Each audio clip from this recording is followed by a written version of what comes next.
name's Julie, and I am the co-founder and CEO at Caitlyn. It's been really fun running this webinar series. Actually, it's a slightly new format for sharing information about Caitlyn for us. But so far we've done a dive into the Caitlyn roadmap, which was really great. It was a good sort of setup for the ones that followed. We've had a look at analytics and insights, and today we're going to be talking all about agentic workflows.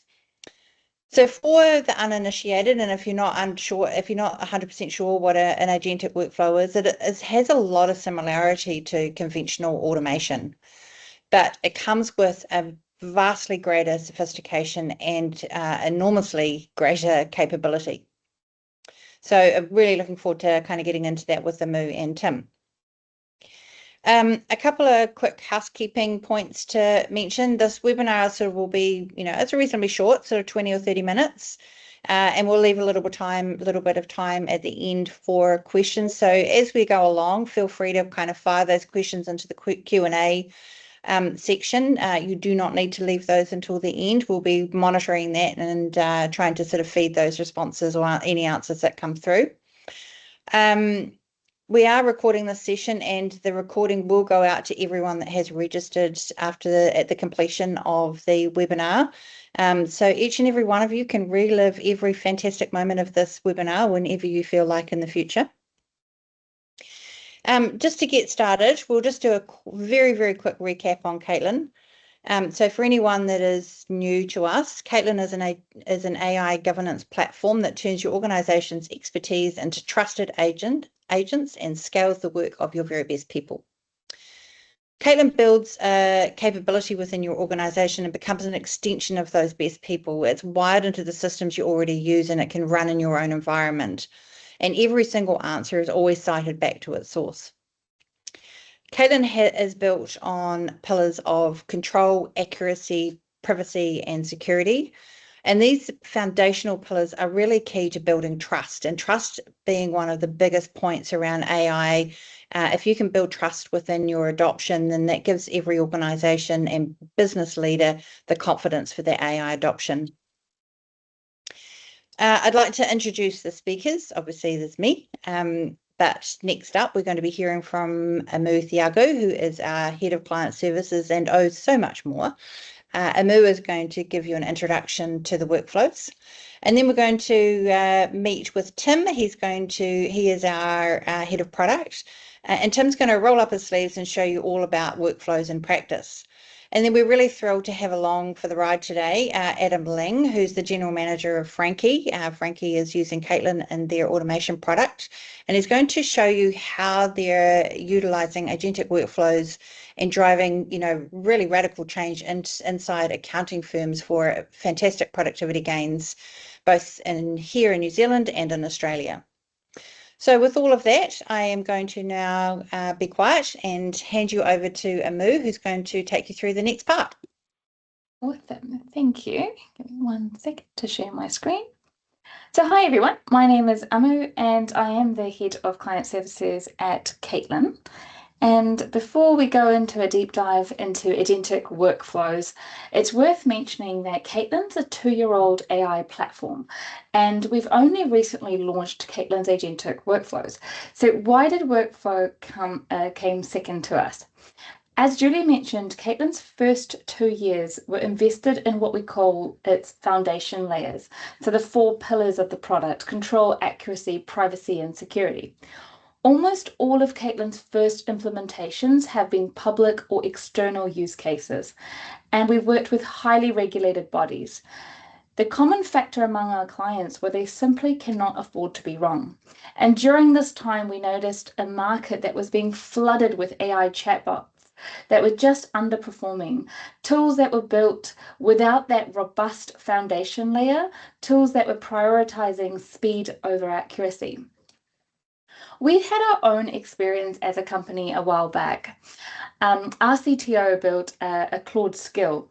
And for those who don't know, a Claude skill is just a set of instructions that you create and you can save it and rerun it. And whenever you want, you can actually share it with your organization as well. This skill tapped into a number of our systems and helped us manage our projects. So we had the team using them as well. A few months later, I decided to download a demo version of another project management tool for a pilot, and somehow things started to go a little astray. Claude somehow became aware that this new tool has come into the picture and decided it will start using that one instead. Nobody asked it to, it just did. So while generic tools like Claude are powerful, they require every user to stay on guard. That experience showed us two things at once. We saw how valuable it was to be able to build these skills or agentic workflows and scale them across a business. And we became aware of the risk as well. Like us, organizations want agility and efficiency, but they want it with governance. And so that's what we built. Caitlyn's workflow are built using three components. There's the conversational component, where the agent's purpose is to provide an answer to a user. There's the gather information component, where it collects what it needs. And then lastly, the take action. Each component has a condition for when to enter and when to exit, as well as an instruction list of what to do whilst in that state and connectors that it can tap into. So if we just take a very, very simple workflow, say we wanted to build a customer support agent that sends a request or a contact form through to a customer service team. Now let's start with the default state of that agent, which would have been that conversational state, where the agent will have conversations with its users and starts providing answers, all from the company's knowledge base. Now we add the gather information state. We can set up these fields as input types. We can even have them pre-populated using the user's conversation history or memory of the user themselves. So things like their name or where they are, for instance. Now the condition to enter this state. So here I've set three conditions. So this state will be entered when the agent can't properly answer the question, maybe when the user seems frustrated, or when they ask to contact someone explicitly. And the exit condition is after all of these information that I need is gathered. The next component is to take action. This could be send a form to Slack or send some kind of message to Slack.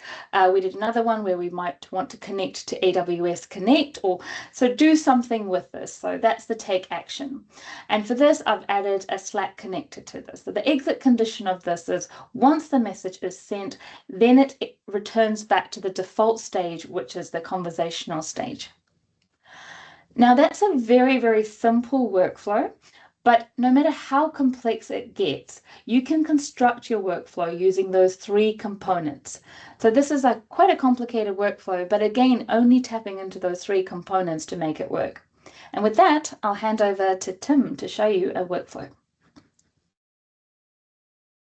So just while we swap over screens between Amu and Tim, just for anyone that wasn't here at the beginning, if you have any questions, just fire them into that Q&A section.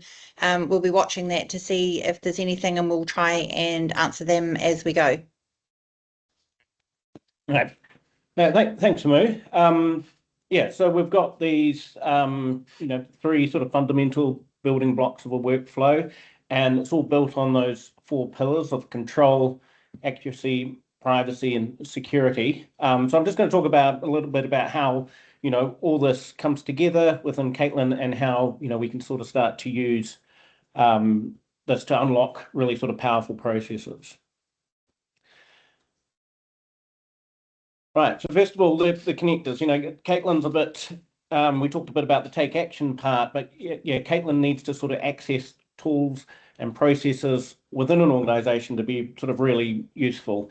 Answering a question is great, but being able to sort of answer it and then do something is fantastic. So how Caitlyn works under the hood, it uses MCP, which is a sort of open standard for agentic systems to be able to talk to APIs that quite often already exist within a lot of products. We've found that a lot of people are using platforms that already support MCP, which makes it really easy to integrate them into Caitlyn.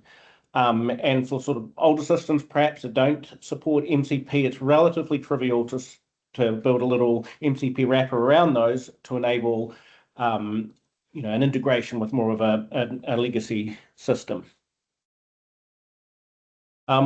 We can configure Caitlyn to sort of run in different modes. The first mode is the attended mode. So that is when someone is actually at the sort of terminal talking to Caitlyn. So this might be, the customer support scenario. It might be sort of someone within an office doing a process that needs advice and guidance through that process.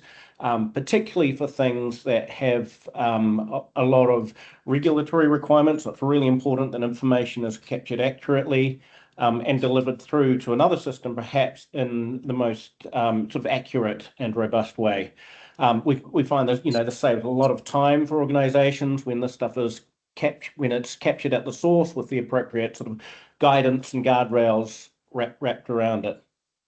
The other mode is unattended, which is when no one's at the terminal. So this is similar, but it's triggered off an event. So that might be something like an email arriving or a schedule, so something that runs every morning and goes away and does something, an alert from a system somewhere, an event within another system. We can sort of detect those and trigger off an unattended workflow whereby we skip out that conversational step and have Caitlyn run in a fully sort of automated way, and it can take sort of non-structured data and deal with them in much the same way as it does in the attended mode.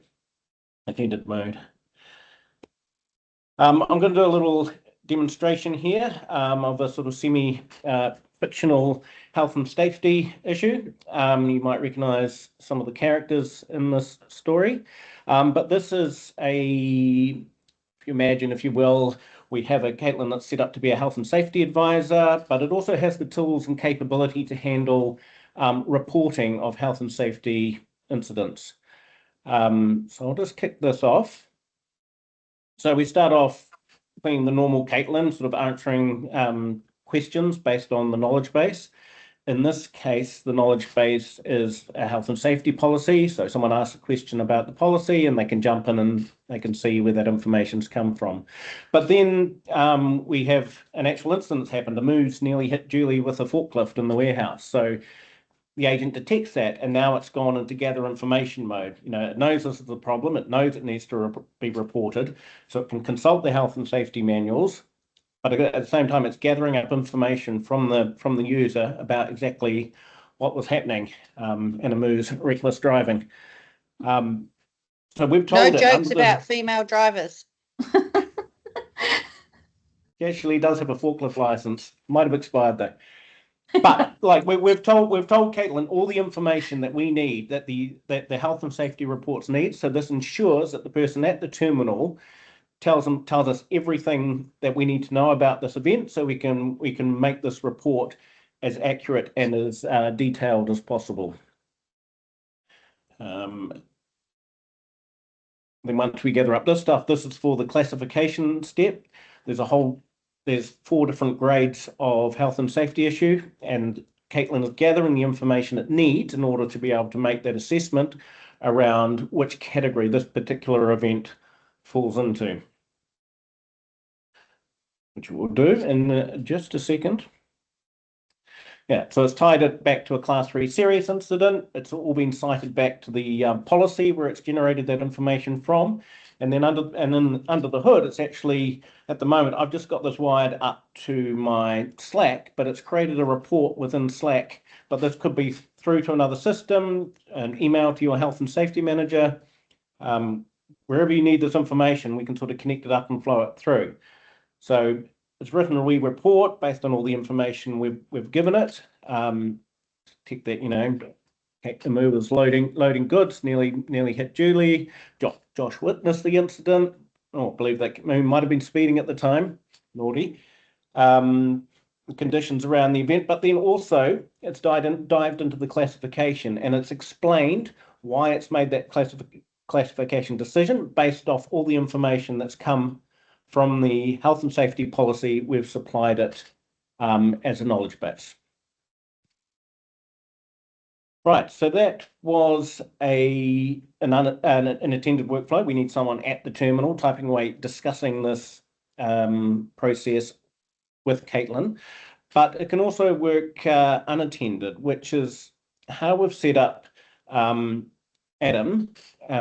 from Frankie. Go for Adam. Oh, thank you for having me along. Yeah, so thanks everyone. As has been mentioned, my name's Adam. I'm sort of general manager here at Frankie. You'll tell the Kiwi tang here. So I am sort of New Zealand, but I am also currently based in Australia at the moment. So covering sort of as we move into Australia side. So we've been using Caitlyn now, I think coming up almost a year, is it? Mostly, when I was looking back through the data from the system. So what Frankie does well before the Caitlyn side is we do work in the accounting industry. So we are specifically around trying to help accountants move faster and faster. So ever since everyone started moving to Xero, they're now in that industry looking for the next thing that can move them even quicker than before. So we are trying to connect the dots between the accountant who's actually doing the work and what can be grabbed by sort of robots and AI. So if you want to move to the next one there, Tim. So long and the short, where we're looking at it, where we use the unattended workflow is around the review process. So I'm sure everyone on the call has or has worked with an accountant before. In the background, there'll be someone that has done the work, grabbed it out of Xero, produced some financial accounts and saved them into their document management system. So the one we mostly use is FYI. From there, we've got a call to go and grab their financial statements. We also then grab some source documents because all the accountants do are basically checking off against source documents, which is why they probably always ask you for a bank statement or whatnot in the past. Or when you've built a website, they probably want all of those receipts because they need to know where they're saving that in the financials.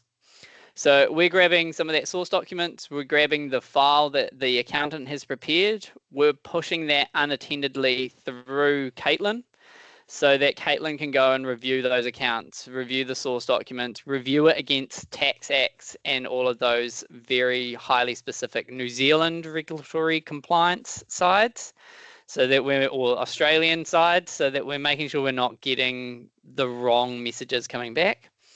And then we're filing that review note back into their document management system. So there's sort of two actions it's taking. It's looking at one, the very simple, dates are correct, names are correct, policies have no spelling mistakes, all of those sort of ones that beforehand a manager had to go and find and look for.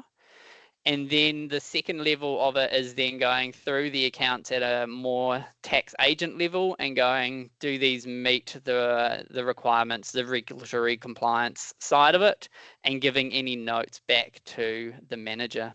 So if you want to jump to the next one there, Tim. So for the manager, who has always been the bottleneck in accounting firms, they're the ones that probably have the relationship with you. They're not necessarily doing the work, but they're doing the reviews, they're doing the emails, all that kind of side. Beforehand, their reviews were sitting around an hour. They're now coming down to that 15 to 20 minute mark where they're not actually looking for the information, they're just reviewing conclusions and they're trusting, especially as the trust grows, they're trusting that the system is picking up on those spelling mistakes, those dates, those sides of it, and that we can get the accountant to fix it before they actually get in. So you're avoiding lots of back and forth that we used to have. It's now just a one-on push and then can carry on the flow. And then obviously if you take that at a very standard sort of rate of like $200 per hour in a firm, you're sort of seeing those different savings per job. That's plus or minus depending on the job kind of thing. But obviously there's a large amount that is returned back to the office as productive time. And I can sure as hell say they certainly aren't dropping their prices, but they are certainly making use of the efficiency to give you more calls, sort of talk to you, or even spend a bit more time looking at your file and in the meetings have that distinction of what you might be missing rather than just getting the financials themselves. It's such a fantastic example of how you take away that grind and give that those people the freedom to be able to do more meaningful work, to add more value to the relationships that they have with their clients. And we're certainly seeing this repetitiously, where it's not actually about reducing the headcount, it's actually just doing more with the people that you've got. The outputs are greater, you're able to do actually much more valuable work rather than just, purely, ticking and checking things off. Yeah, no, exactly that. So a lot of people are getting more work done with the headcount that they have, as well as having those greater relationships to sort of expend or look at budgets and forecasts and help with the actual business management. A lot of time with the financials, you're looking at what was a year ago, and if you're doing that 6 months into the year, there's already a lot of work that's already gone through. So refocusing the time has been that big benefit for clients. Yeah, amazing. So, I mean, AI has been in most people's lives, and certainly in our realm for, 2 or 3 years now. And the promise has always been there around what it can do. And this is obviously showcasing exactly the power of, a good implementation of agentic workflows. What are you excited about? What's coming down the line for Frankie? Like, what are you kind of amped about next? Or what I'm amped about next is there is a lot of work that the accountant does that is still what you could describe as very junior or simplistic or setup.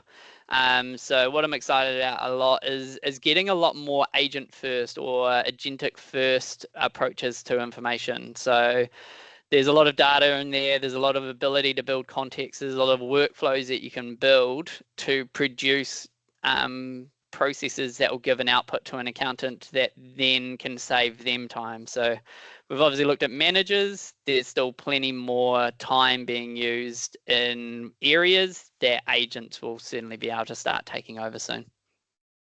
And do you see this as a way also of introducing graduates at a higher level, like rather than, doing sort of pretty, grinding work, do you see that this can actually bring them into a firm at a higher level? I do either see it bringing us at a high level, or actually see a complete change in how you approach it. So I know when I first started accounting, there was still paper journal books being written. I wouldn't know any which way how to write in one now, because I came into the Xero world where everything was just punched into there. You punch it in wrong, you just go, oops, I'll go rewrite it and put in another one the other way around. So what I'd probably more or less see is the graduates aren't going to come in possibly knowing how to use the softwares nearly as much as what me being probably a dinosaur to some of them now would be. But more or less they're going to come in. Just steady on there, Adam, because I'm not quite sure if you're the dinosaur. I don't know what that makes me. But no, it's more just that they'll be focused a lot more into their advisory side, and they'll actually come into a world where they're doing less of the compliance and more of the helping a business run itself, particularly in the accounting industry that is so open and moving fast in cloud and now AI technology. Yeah, amazing. Cool, thanks, Adam. That's great. Well, that brings us to the end of the feature presentation, but do we have any questions? Well, funny you should ask, Tim, because yes, we do. Really? Appreciate it. So some random guy called Sam Sennett's been actually answering them in the chat. So for those that don't know, Sam is actually our CTO. So he is very helpfully being posting his answers in there. But I will, for the record, read the question and also his answer. So the first question is, how do we work out which of our processes to start with, which is a fantastic question. And Sam's response to that is start with something really simple to help build familiarity and confidence. Maybe it's a small part of the painful process that can be expanded and extended later. Find something painful that takes people's time away, where you've got a knowledgeable expert who knows where and how that process and related information comes together to help build it out. So that's that kind of expert kind of oversight, making sure that actually it's doing what it's supposed to. Or start with something where you already have a well-documented process to help kick it off. So yeah, so it's a great question. The next question is, what happens if the workflow doesn't have the information it needs, or someone tries to skip a step? So once again, Sam has helpfully posted a question there for that. Posted an answer, sorry. Caitlyn workflows can be configured with the gathering criteria that prevent progression based on a given action or collected information. If it's information that must be gathered from a user, Caitlyn will automatically be directed to ask the user for that information and has to prove it has it before it can proceed to the next phase. Similarly, for data collected by a tool or file upload. So great answers, thank you. Another one here, do we need developers to connect Caitlyn to our systems? Thank you, Sam, for answering that one as well. For systems that already have an MCP available, you can configure this through Caitlyn directly. Where a system doesn't have an existing MCP service, we provide a simple template for developers to quickly build a small wrapper that can integrate with Caitlyn easily. We also have some pre-built connectors that are available through the platform. For example, Amazon Connect. So if you don't know what that is, Amazon Connect is call center software, obviously made by Amazon, that allows live calls through to your call center or case creation through your Caitlyn agents. So I think that is all of the, is that all of the questions, Amu? I think that's all of them, isn't it? That's all. Yeah. So feel free to get in touch with us. We're pretty excited about how we can bring these workflows into our existing customers and obviously to new customers. It's a QR code there, on the screen. Feel free to get in touch with myself, with Tim, with Amu, or Josh. And we're happy to chat with you. Also Gabe, of course, in Australia.